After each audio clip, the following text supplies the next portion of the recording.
we're going to do today, we're just going to talk through engagement marketing, and you won't have to look at my ugly mug, which is quite good.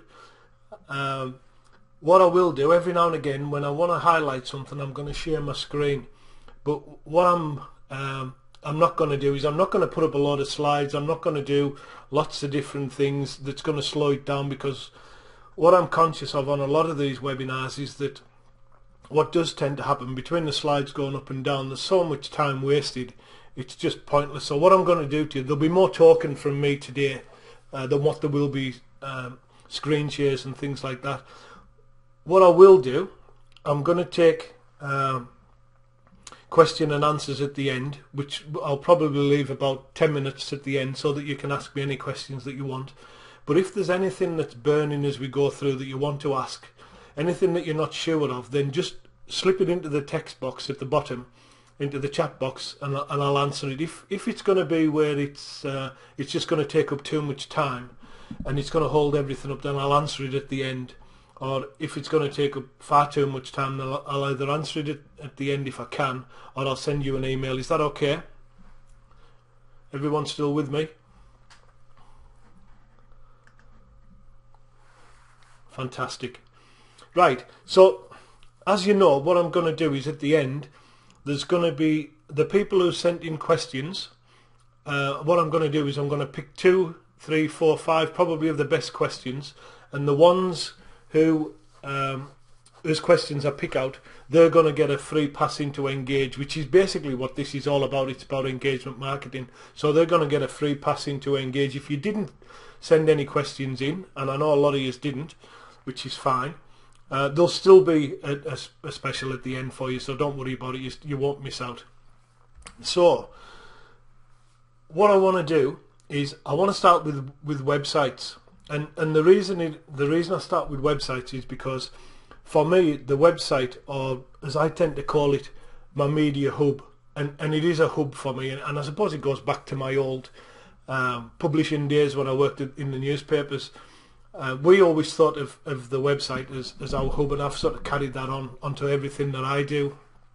Now, one of the things about having a website and having a really good website is that social channels are really best used to bring people back to it, so that what you can do is all the services and everything that you offer, the services, the products, whatever it is that you offer, can be on your website, not on Facebook or on Google Plus or on anywhere else. I know that there's going to be people that will say, oh yes, you can have everything on Google Plus or on Facebook, LinkedIn. I wouldn't recommend it. A lot of the phone calls that I get are from people that's locked out of Facebook, and that seems to be the worst one, because their rules change quite quickly and you can contravene them in no time. So for me, it's always best to have a website, because then you've got total control of it. The only time anything would happen with a website is if the website goes down, if the server goes down, which is unlikely if you're with a really good host, or if you don't pay for your domain name, and so it's one or the other. But one of the things that I say to clients, and for me it's a big thing, is that just have a quick check of your website. And one of the things that I try to do is what I call either the laptop or the Chromebook, because I use a Chromebook test. And as I say, you can note this down, or you can, because I'm recording, you can replay it again when I send you the link. But if you open your site up on a laptop or a Chromebook and you walk about 3 or 4 steps away, look back, and then the big thing for me is when you look at the website again, what does it say to you? Is it asking you to do what is it asking you to do on that site? So for me, if I just quickly share my screen, and then you can, and I'll show you what I mean on my site. So if I share monitor 1,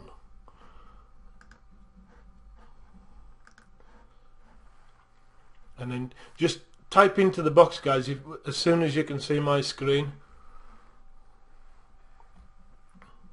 Just type in yes if you can see everything on my screen. So you should be able to see the front page of my website.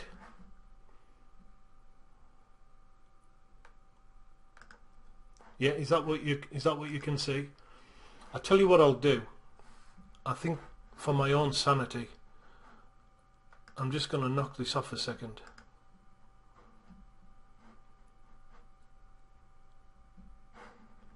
And I'm going to put it onto the other one. I'm just going to put it onto my second screen, and then I can see it, and then I can flick between the two then. So if I click share now, if I share monitor 2, then I should see what you're seeing. And then when I scroll up and down,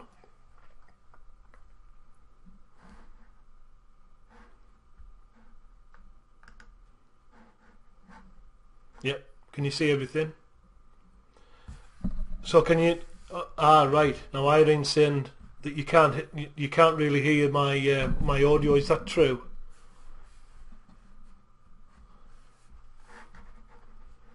Right, so if I, is audio okay, guys? Yeah?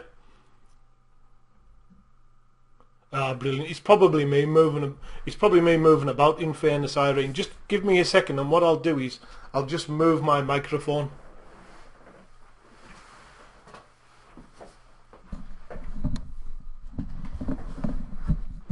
How's that? Does that sound better? Is it a bit clearer?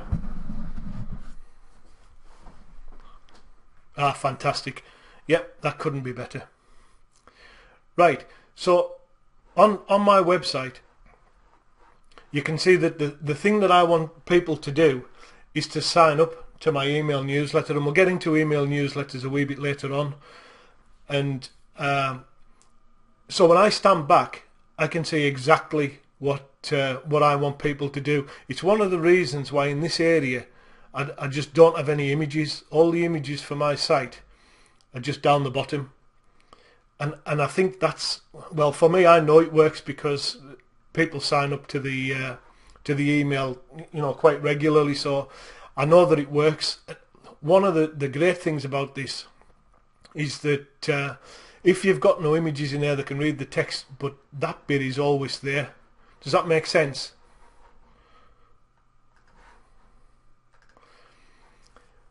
The second thing is try the mobile test. Now, one of the things that I do, and especially with clients, is ask them to look at the site on a mobile, because the amount of times that I look at, if I've been to an event like Diane's last week and people give me a card, sometimes I'll actually have a look at the website while I'm there, which I did last week in actual fact. And some websites render really, really well, and some websites just don't. They just look like rubbish. So make sure, if you have no idea what it is I'm talking about by a mobile ready website, then it pretty much means that you haven't got it. You haven't got a mobile ready website. So either speak to your designers or look into getting one. You can get lots of templates. The other thing is,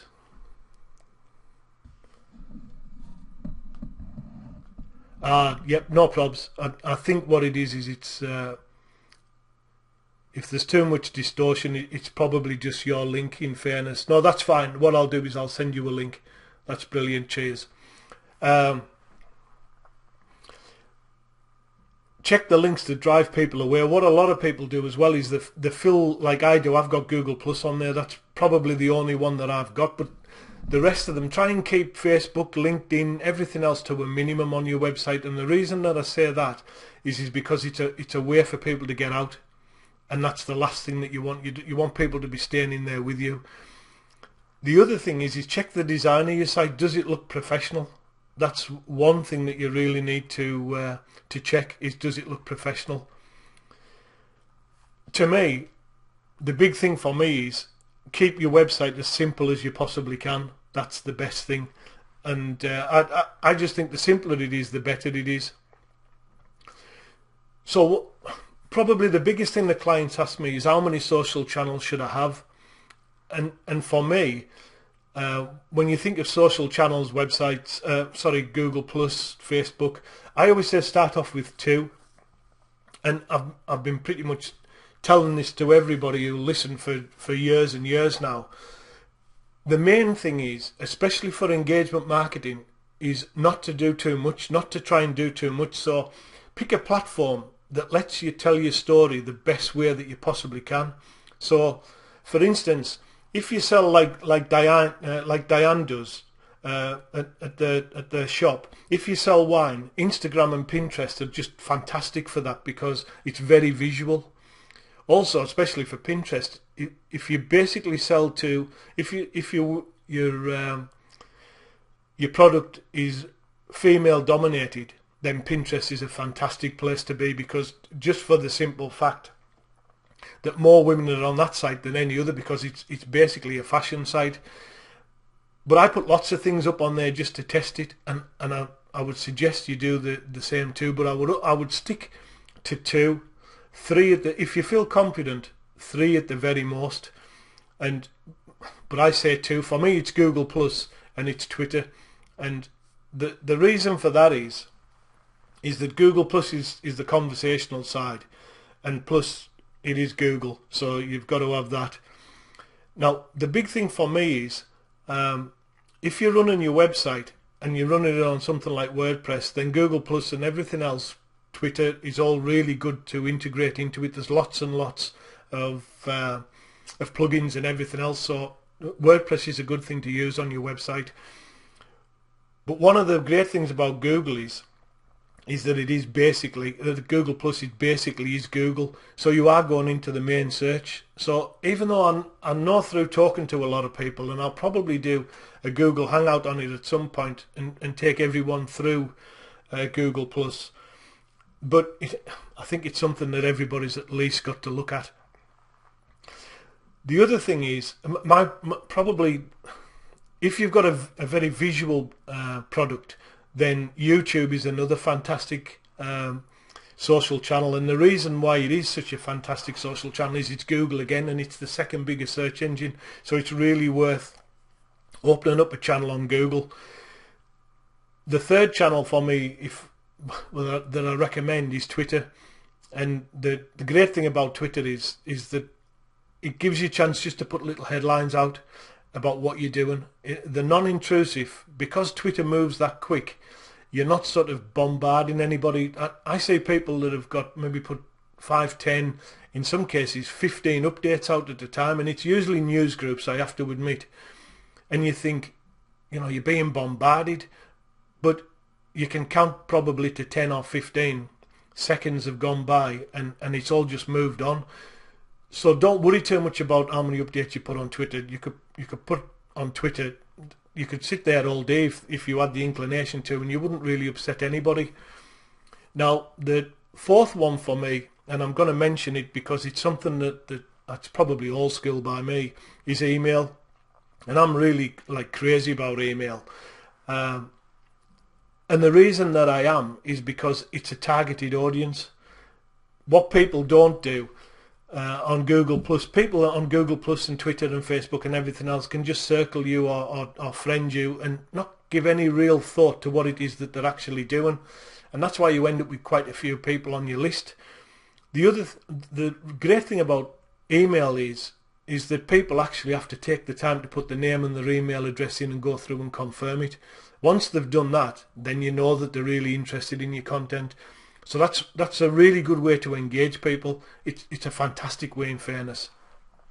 So they're just some of the things that I use. I could make a case for Facebook, depending on which business it is that you run. And again, as I said, I could pretty much have a case for Pinterest as well, especially if it's female-orientated stuff that you sell. But my point is pick the one that suits you the best. I think that's the best advice that I could give you today, is that once you find one that you're really happy with, then the best thing to do is to stick with it without a doubt. And if you stick with it, or you go with one or two, then you're going to find that your updates will show a lot more value to your audience and the people that follow you. So does that make sense? And just while we're on it, guys, and I take a quick drink, has anybody got any questions on that, on social channels and the engagement side of it? If you have, just chuck them in the chat box.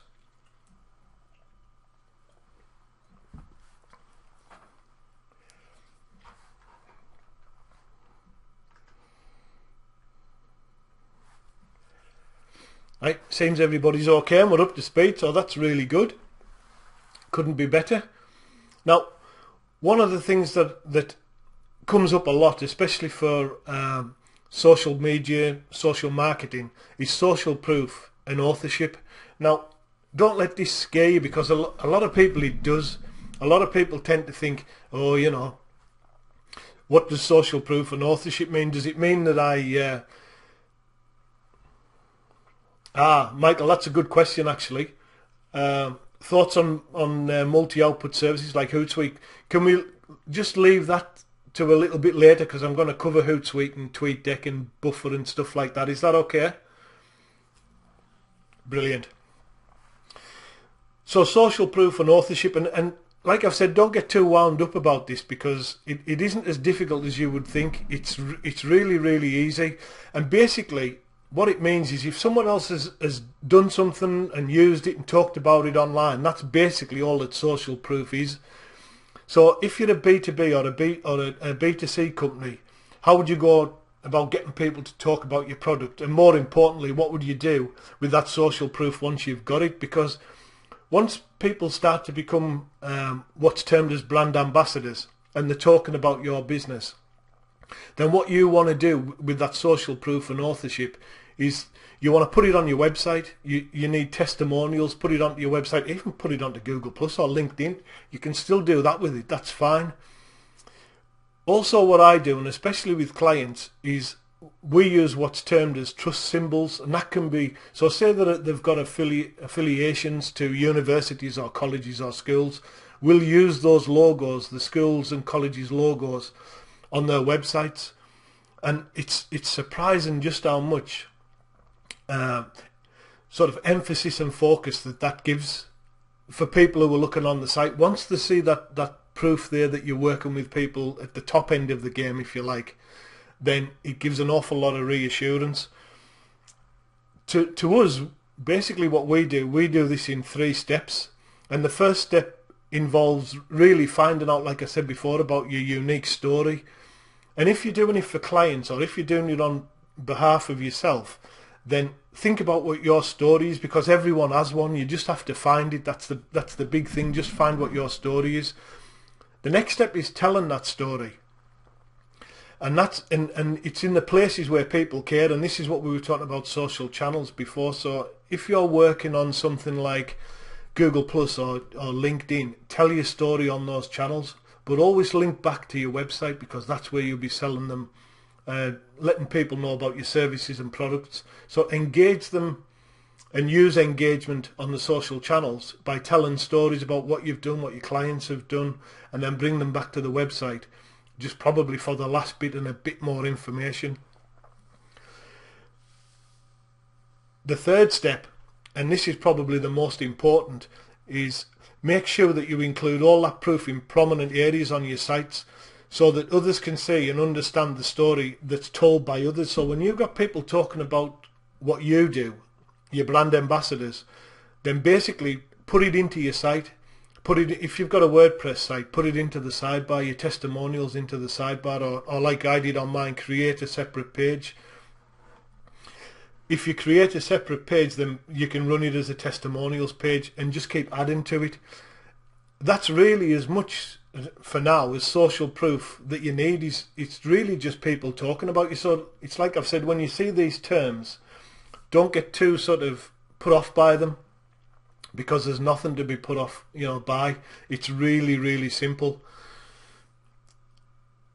I'll tell you what's a really, really powerful source of creating social proof just before we move on from this, and that's customer feedback. Always ask for customer feedback on your websites or anything that you do, even if you're speaking to your clients on a daily basis, or even if you're talking to prospective clients. It's one of the things that I do quite a lot. If I'm talking to a prospective client and it's all going well, I ask them to give me a testimonial. Customer feedback is fantastic, because it lets you know if what you're doing in your marketing is working, and then you can tweak it a wee bit.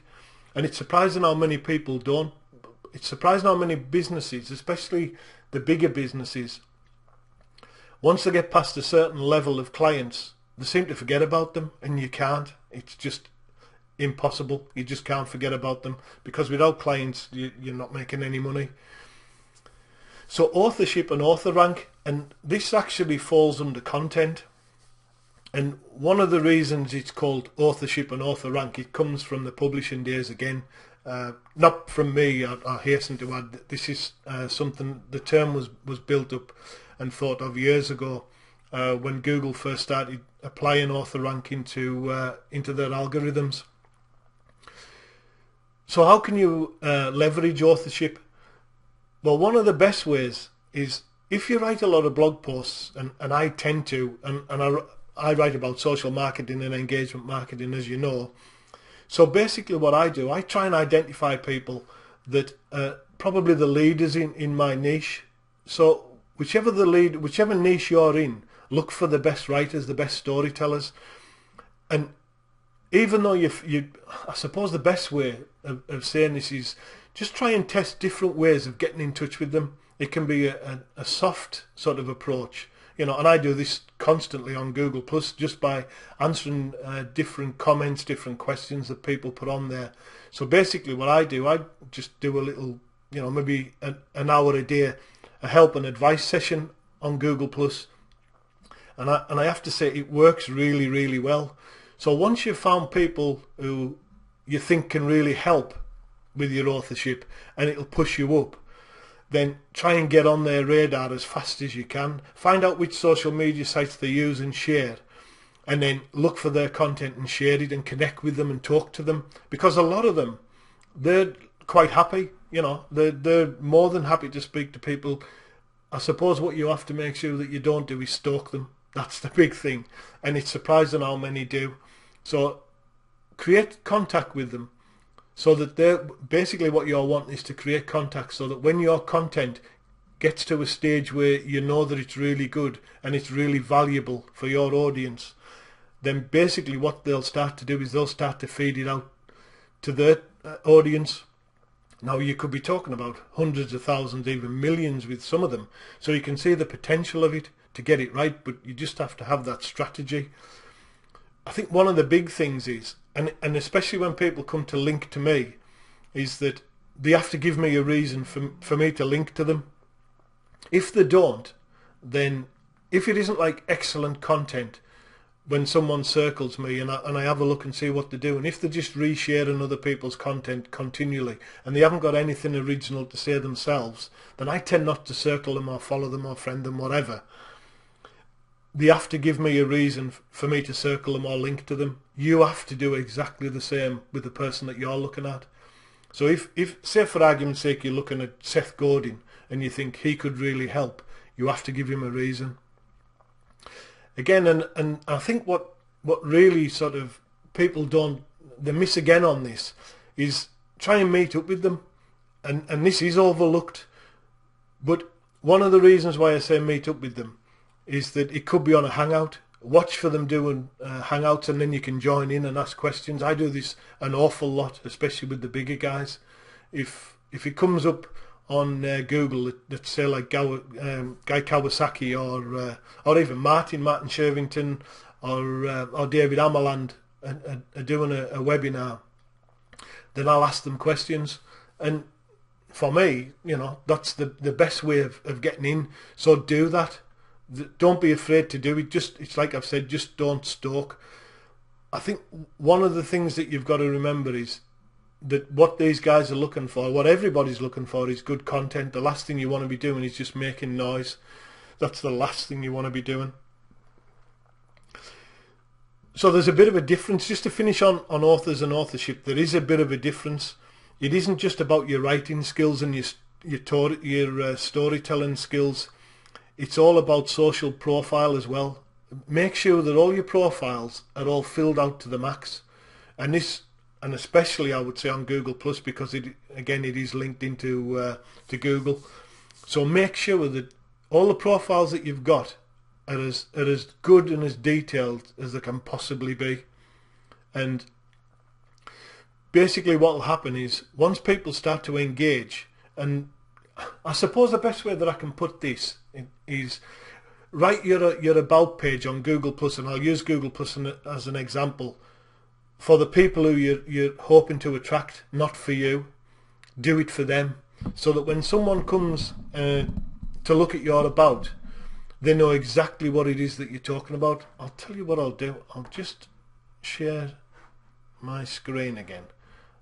I'll just bring it up, and then you can look at my Google Plus About page, and you can sort of get an idea of what it looks like. I'll just bring this up, and then you can see it. Is everybody okay? Is everybody sort of, are you still with me, guys? I'm not getting too technical or too deep into all of this. Everybody's still sort of there with me?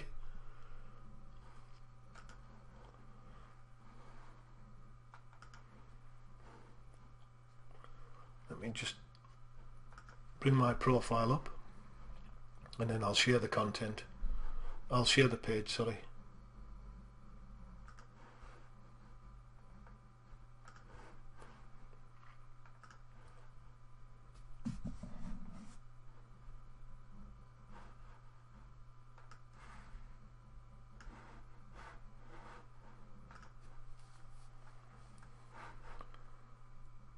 So can everyone see that?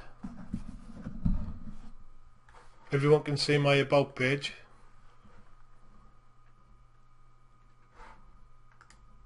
Brilliant.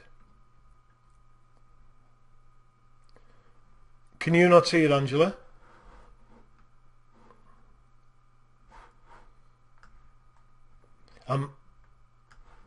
Just let me have a...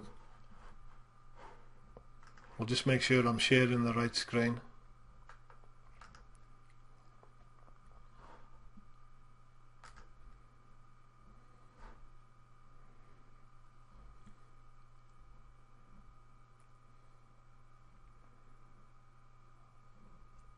Yeah, everything come up now. That's brilliant. Excellent. Fantastic. I think it's me. I think I just clicked the button just a bit too quick, guys. I think that's where we were going wrong. So you can see there, big image as usual. So make sure that you have something that stands out. The other thing is, I'm always reluctant when people put in these sorts of things, these taglines, expert, guru, whatever. Try and keep away from that if at all possible. It's you know, I just, me personally, I don't think it's up to you to call yourself an expert. I think it's other people to say that you're an expert. Can you hear the audio, guys? Just type in if you can. It's probably me moving about, in fairness, because I'm terrible for it. I can't sit still.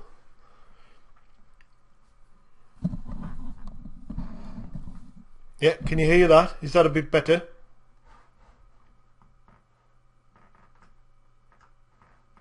Yeah. How's that? Ah, brilliant. It is. Just, if you can't hear it, guys, just type into the box and it'll catch me eye. I'm terrible for shifting about. So the story and the work and the contact, to me, are the three big things. This is where you've got to sort of like fill it out to the max so that everybody can see. And it's no different on Facebook or LinkedIn. Twitter you don't get as much, but definitely on Google Plus, because again, all this is searchable. Now, because a lot of people skim read, and I do myself, I tend to bold it up so that I want people to see, you know, the people that skim read, I want them to see the most important bits. So I tend to do that.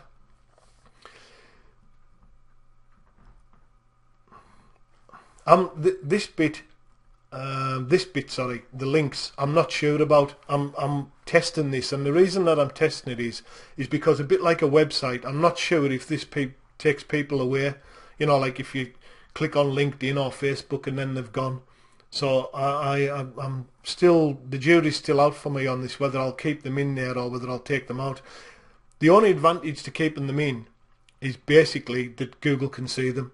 So when people search for you, there's more chance that LinkedIn and Twitter and everything will come up. So it's either or, I reckon. But if you want to look at mine to use it as an example, as a good example, a bad example, whatever, then by all means. But it's one of the things about authorship is that all this is picked up. So just remember that it is really, really important. I'll just stop sharing my screen, guys, and then you can... Then I can go back. Now, one of the things that most businesses ask, and most businesses do really, really badly, and it seems to be, again, the bigger the business, the worse it is, and that's getting across the human side on social media. And I would say that examples of your human side would be just click and reply and talking back to people. That's the best way. And that's on any social platform. Just engage with them. Leave comments, like stuff that you know, I mean, what I'm saying is don't sort of just go berserk and like everything, because that does you even less good than what it does if you don't do it. Be selective, because the other thing is as well, what you're looking for, you're looking for people to engage that are going to either, well, there's only two things that you want. They're either going to add value to what you do, or they're going to buy stuff off you. There's only two things. It's as simple as it's service, the sale of service and products, or it's for you to gain more knowledge on what it is that what your niche is. So one of the things that I do quite a lot is I'll talk off topic. So rather than talk about engagement marketing all the time, I'll talk about other things. You know, like for instance, I'd play drums in 2 rock bands. I was a watercolour artist, professional watercolour artist for a long time, and still paint. So even though that isn't really what I would call in my space, it isn't anything about engagement marketing or web design or whatever else, I can still talk about it to people, and so it just lets them see that you've got a human side. So whatever your side is, whatever, you know, your off-topic subject is, then by all means talk about that as well. Don't just keep it to your day job, because that's the last thing you want to do, because then basically what happens is, if you stick to your day job continually, it ends up being a salesy thing all the time. You can't help it. You always revert back to the sales side of it. So connecting with others about their interests as well is really good. So if you've got something in common with someone, and I have like my drumming in common with a lot of people, I have watercolouring in common with a lot of clients as well that are interested in that, and it's surprising how many clients that have come through the Social Marketing Academy for training and everything else that have actually bought a painting. And how can you figure that? So don't try and be as two-dimensional, three-dimensional as you possibly can. Don't just stick to what it is that you do. So like for me, it isn't just about social marketing all the time. Throw the things in. The big thing for me is, and for anybody who's heard me speak or been to any of my conferences, seminars, whatever, is not to hide behind a corporate logo. Always have a picture of yourself, even if you've got a little logo underneath that says what you are, because what you've got to remember is that people do business with people. Logos don't do logos. It's people. So let people see who you are. If I can put my ugly mug out there on everything that's, you know, that's got my name on it, then I'm sure you can. So don't worry about that. Just don't hide behind your logo. One thing that, since I really started this, I suppose it works on Twitter quite well, but on some of the other ones, it's a bit of a no-no for me. And that's if people praise anything that you do, don't share it. I'm not saying don't share it on your website, because you can use it as a testimonial if they'll let you. But if someone just says, you know, oh, fantastic this, brilliant that, Keith's done this, Keith's done that, try not to share it, because it is a bit, it comes off as you being self-promoting, and that's not really that good.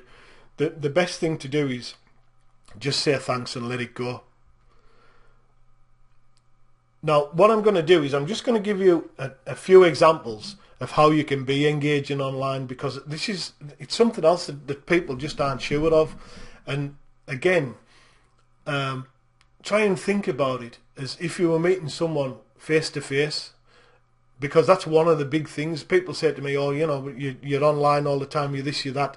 I'm not. The amount of offline networking that I do and meetings that I go to and seminars and workshops that I attend is nobody's business, because I'd love to meet people in person, because I'm a sociable person and I get a bit stir crazy if I'm stuck in the office for too long, and I'm sure that happens to everybody. So what you use online, you can transpose to offline and vice versa. Think of it as just networking. Don't try and separate the two. So basically what I try and do, and what I've done sort of honed over the last few years, is I find fun and interesting ways to tell people about my products and services, rather than it just being the same old buy my products, buy my products. So sometimes there's a guy I know, Mark, and sometimes he'll create cartoons for me, and it'll be, you know, like a little jokey cartoon. There'll still be a message in there, but it's just something different, rather than it being the same thing continually. The other thing that I try and do is I try and find stories far, far outside my community's normal vertical, and to share with someone and still relate. So to put that into some sort of context, I once wrote a blog post about, and it was all about social marketing and all of the stuff, but the title was What Jockeys Could Teach You About Plumbing. And I'm not saying it went viral, because it didn't, but it was one of the biggest commented on posts that I have ever written. But it was really just about social marketing, wrapped around a really, really sort of jokey and engaging title, because people don't expect me to come out with that. They expect me to come out with, like, what's this one is engagement marketing, all you need to know. So if I had put What Jockeys Can Teach Us About Plumbing, all you need to know, it just creates something totally different. It gives, it's like left centre, if you like, because people expect me to do a certain thing, and I'm sure they expect you to do a certain thing. So I hate the phrase think outside the box, but just think a bit broader, a bit more laterally. And if you've got staff, or if you're in an office with a lot of people, just take half an hour to brainstorm it, because it's surprising how it can really ramp up your engagement, and people coming to see what you're doing, because people want to work with interesting and diverse companies. They don't want to work with dull, boring companies. And we all know that the last thing you want to do is be attached to somebody that's dull and boring. That's just not the thing. One of the other ones is creating more than one format. Now, I do a lot of blog posts, and I also do a lot of this, webinars and hangouts and stuff like that. But because probably the bulk of the stuff that I do is in text, sometimes I'll create, you know, like an infographic, or I'll make a YouTube video, or I'll make a slideshow, or whatever, just something different, just that's out of the ordinary. I don't do it all the time. Maybe every third or fourth thing that I put out, piece of information that I put out, it'll maybe be something different, like a video or a webinar or an infographic. I think, again, basically what you're proving is, or what you're trying to prove, is that you're not one-dimensional. There's lots of different angles and sides to you, and that's the big thing. Don't just stick to what your niche is. Try and think outside of it. Now, the other great thing, and even though I'm using a webinar today, and the reason I'm using a webinar rather than I'm using like a Google Hangout or anything like that, it was to test this.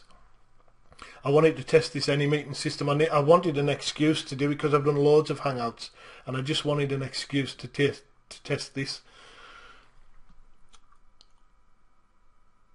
Right, just let me have a quick look in this box before I move on. My off-topic subjects are food and my dog. Excellent. That couldn't be better, because it shows another side to you, and that's what people want. Diane's put, I guess the ideal is if they share the feedback themselves. That's exactly right. That's absolutely bang on, Diane, because what you want is, you want other people talking about you, not you retweeting or resending stuff out what people have said about you. Let them see it. It's nothing to say that you can't point a few people to it, but just don't retweet it.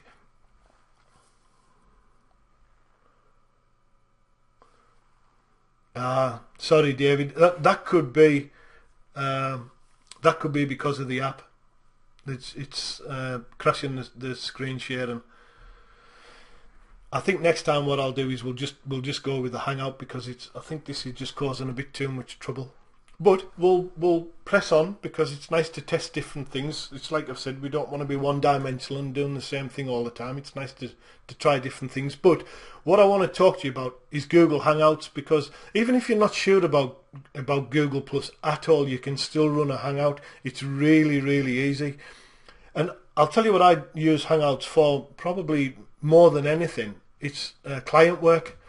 Because it's really easy just to get in touch with someone through Google and have a quick face-to-face. And you can do it on the laptop. You can even do it on your phone if you've got the app. And I do it on my tablet if I'm away somewhere. So to me, using Hangouts isn't just for putting it up onto YouTube or just, talking like this sort of thing, like a webinar. It can actually work as a bit of an intranet, and just think about it that way, because even if you're not using it publicly, you can use it privately for clients and client meetings, and I do an awful lot because I have a few communities on Google Plus, and I speak to people privately in there, mentoring and coaching and all that sort of stuff. So it isn't just one thing that you can use it for, but I think the big thing is that, and I think for me, what really sort of does it for me is that everything's shot in, well, as long as you've got a HD camera, and most people have now, and they're so cheap, is that it's free. The big thing about it is it doesn't cost anything. I mean, this is free today, this AnyMeeting thing's free today, but there will be ads on there and all sorts of different things, and I think, as Michael's put, it is a bit clunky in comparison to Google Hangouts. For me, I think probably most people overlook the real potential of engagement marketing through Hangouts.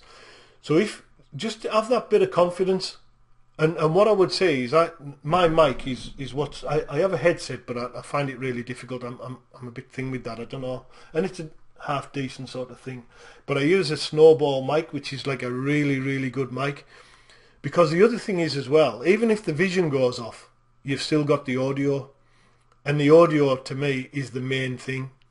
It doesn't matter what the video is like. I mean, I've done test videos off my phone and held it out and like done selfies. As long as the audio is really crystal clear, you can do whatever you want with audio. You can create podcasts, you can do all sorts of things and sell them on again. So just think about Google Plus, Google Hangouts, sorry, as being, I think it's a fantastic engagement tool, because you can set it up in a minute. You can do chat. There's lots and lots of things. The other thing is as well is that not only is it quick and not only is it free, but it doesn't really hog an awful lot of bandwidth. This is what I'm finding with this AnyMeeting. It does tend to hog a bit of the bandwidth. So I think it's really important that you try it, even if you try it in Office. I did it with some guys down in Preston and took them through it. And one sat in one room with his laptop and one sat in the other, and it worked absolutely seamlessly. So now they use it when they're out on the road. So think about Google Hangouts, and even if you're not thinking about it for clients and everything else like I do, think about it as like an intranet. I think it's a key thing for me, definitely. One of the big things for me, and I think what people miss, especially in marketing, is the monitoring of how things are going. And people just tend to leave everything and just sort of plod away. They're on LinkedIn, they're on Facebook, they're on Twitter, and there's no real metrics to what's working and what isn't. And I think that's something that really you should have a handle on, because if you're spending an enormous amount of time on this, on social media, social marketing, then you need to know where your pennies are coming from, or your dollars if you're from America, as I know a couple as you are. So to me, I think it's probably best to consider different levels of monitoring, because there's free stuff. There's free stuff like Twitter search, which is good, and I know we were talking about it before. One of the things that I use Hootsuite for, and I know one of the guys asked about Hootsuite before. Hootsuite, I tend to use TweetDeck a bit more than Hootsuite at the moment, because I'm testing TweetDeck out just to see if there's been a few changes to it. So I'm just testing that.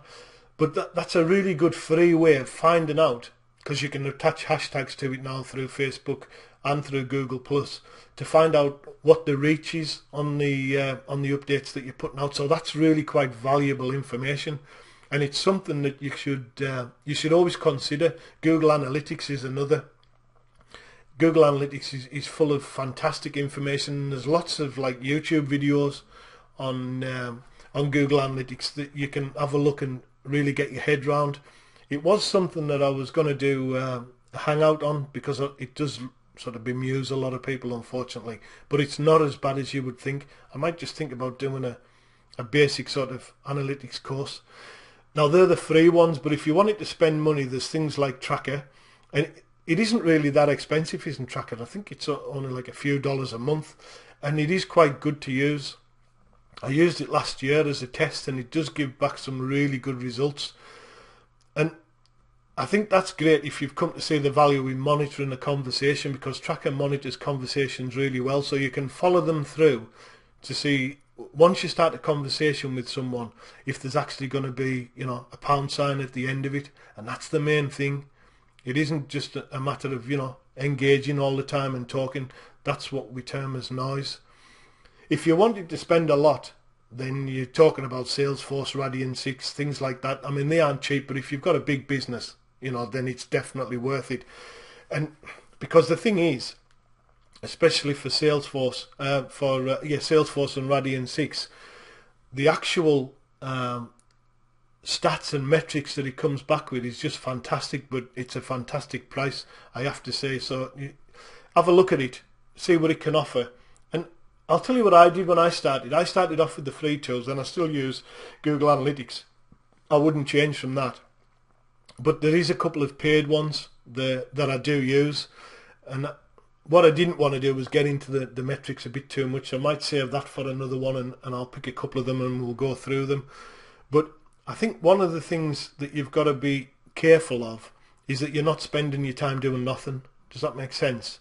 You've got to make sure that you're actually getting a return on it, because if you don't, then again, it is just noise. So one of the last things that we'll talk about is strategy, and this is what leaves people. I could do a full seminar on a full webinar on strategy, but what I'm going to try and condense it down into about, well, we've done 47 minutes already. I told you I could talk. For the guys that know me, like Diane, they know that I can talk, so I'm not surprised that 47 minutes is gone. But what I'm going to quickly do is well, not quickly, because I think it needs a wee bit of time spent on it, is talk to you about content strategy. But before I do, is there any questions on measurement and metrics? Is there anything that you're not clear of, or anything? I know we're going to do a Q&A at the end, but is there anything that, you know, you want to ask me on that, just while I have a drink?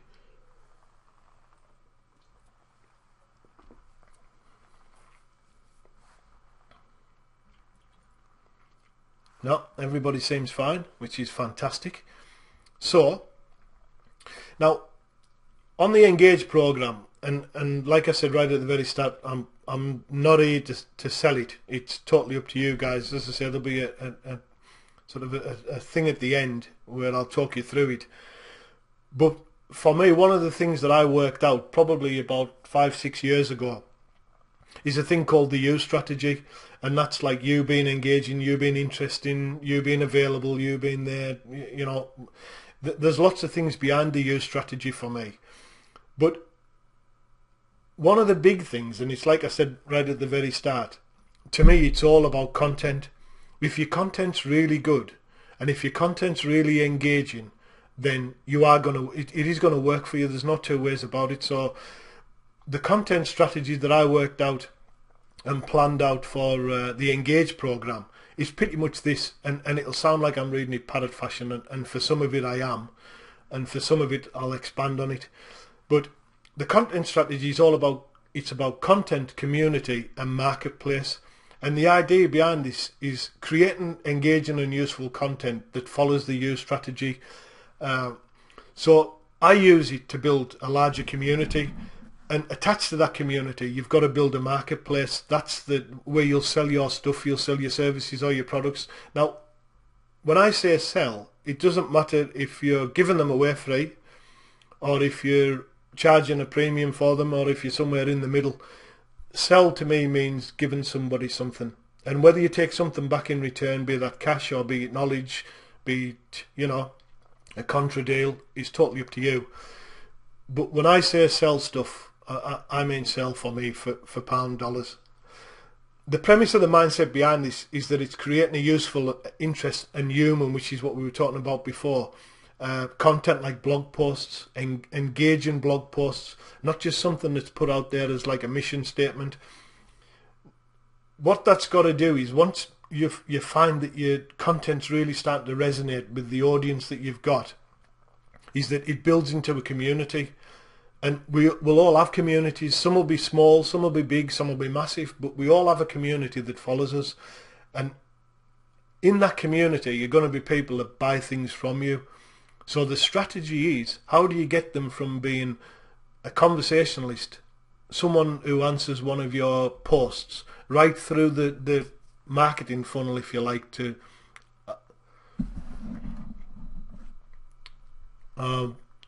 Leslie says there's no audio. Can you guys hear me okay? Because the mic's actually flashing as though it's working, so it should be. Yeah.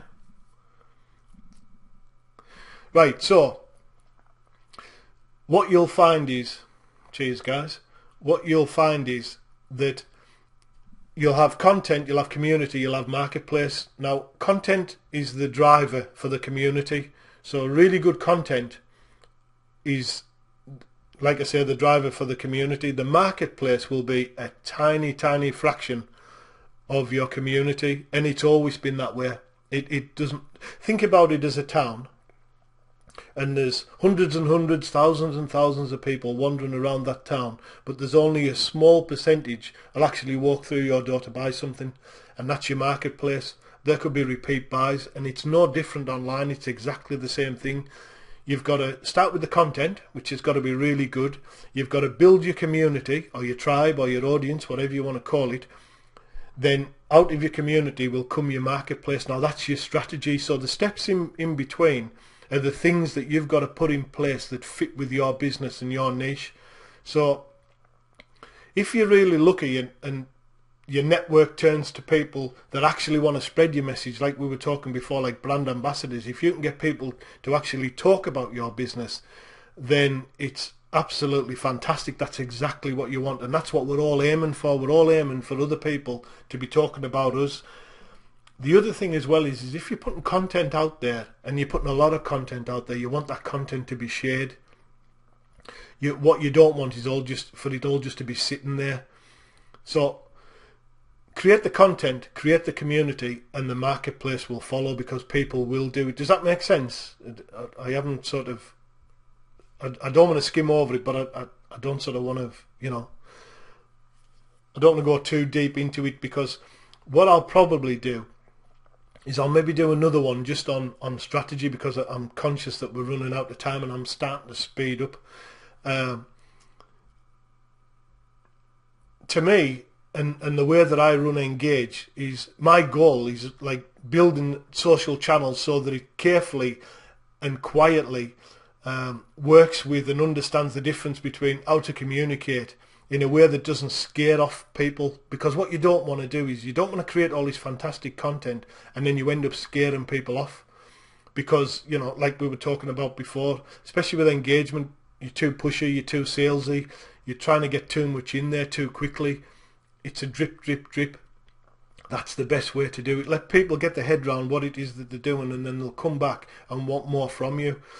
So from community and marketplace, segments of your group, they'll grow your network, because they'll start to talk about it, because your content will be so good and it'll be so valuable. So think about your community and then think about your marketplace. The content should take care of itself. There should be enough in your niche. Looking at everybody that's on this today, I know enough of you to know that you've got enough content in there to provide fantastic and good quality content. So all you need to do is get that content out there and build your community, and your marketplace will start to grow from that. Don't push it too much, because then people will start to back off. Does that make sense?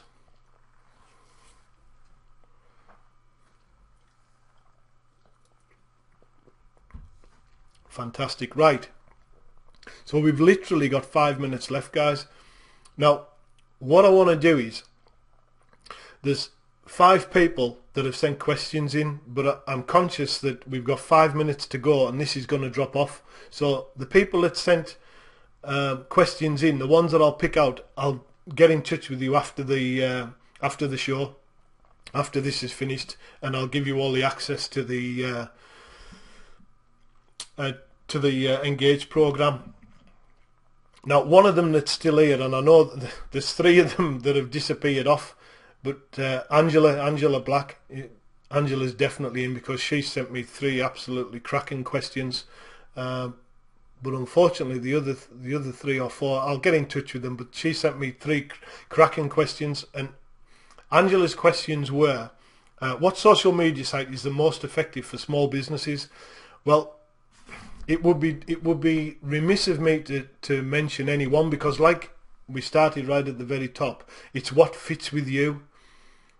I could recommend Twitter, I could recommend Google Plus. I can tell that, I would know that everyone that's on this webinar today would probably say a different thing. I know we'll all probably end up saying Twitter, because I think everyone likes Twitter. But I think the thing about it is, again, what Diane says there in the chat box is right. It's down to your customers and finding your customers and your audience, your tribe, whatever you want to call them. If you can find them, and it's really easy to do, and I'll keep it for another webinar, but it's really easy to do, then you're off and running. I know people who just use Twitter, don't think about anything else, and that's fine. And I know people who just use Google, and I know people who just use Facebook and LinkedIn. If your audience is there and you're engaging with your audience, fantastic. Angela's second question was, what should I be posting about to avoid a sales pitch each time? I think, as she said in the chat box, we've covered it. Think about left field. Think about other interests that you've got so that you can flow that through. The other thing is as well, on Facebook and Google and LinkedIn, look for people and businesses who do a similar thing to you and see what they're doing, because you can pick out the good bits and the bad bits from everything that other people do. You can replicate the good bits and chuck out the bad bits. Third question is it ever worth paying for advertising on social media? Now, Diane and I discussed this last week at Diane's event, and if you're using something like Facebook, because they're throttling the reach, and I'm not going to get into this too deeply because, for one thing, I haven't got time, but because they're throttling it and they're wanting you to buy ads, your reach is really, really coming down, and apparently Twitter are going to be doing a very similar thing quite shortly. So I would say look at it and decide for yourself if it's something that you want to do. If you think that advertising on social media is going to bring you any benefit, I have to say I've only done it in a very limited way, and it doesn't really work for me. I have to say I tend to get more by doing this and doing, putting out really good content and helping people.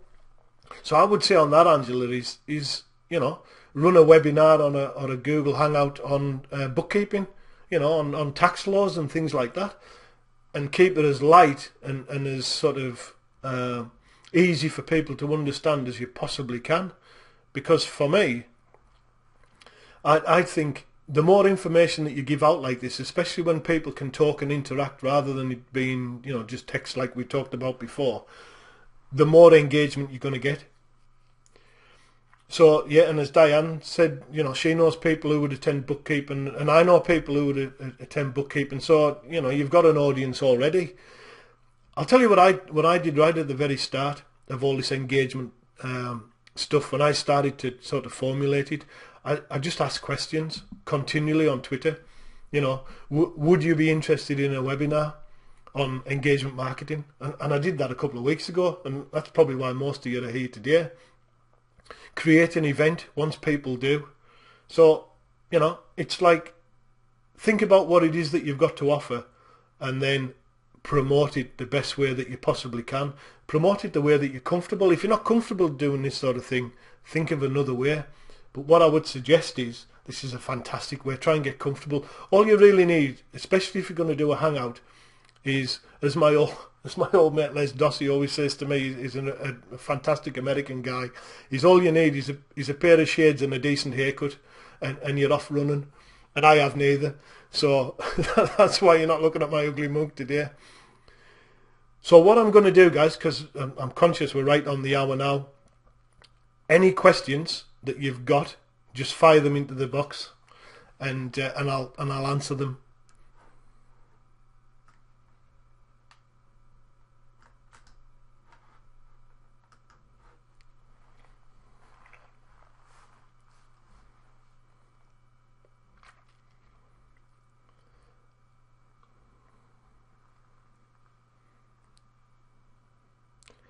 Diane. Now, for me, I think there's two, and for blog software, I mean, I've been using WordPress since it came out, but if it's just going to be a really simple blog, then what I would say is use something like Blogger.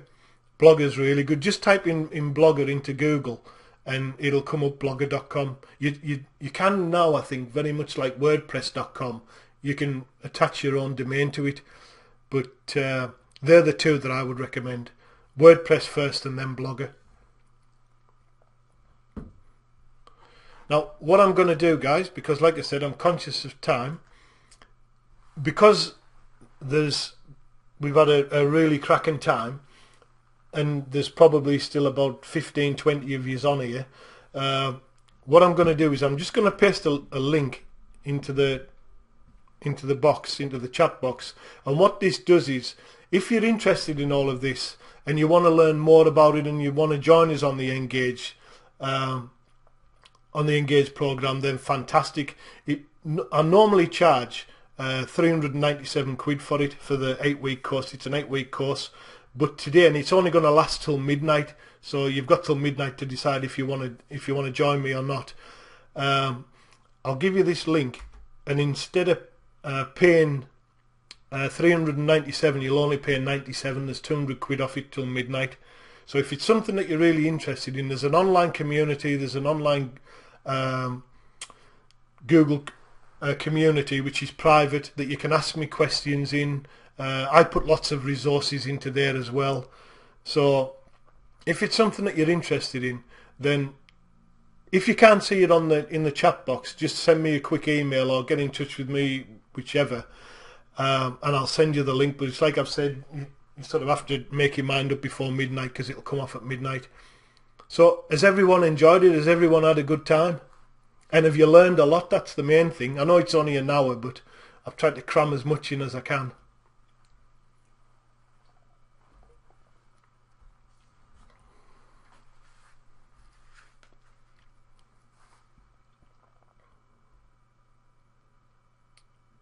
Brilliant.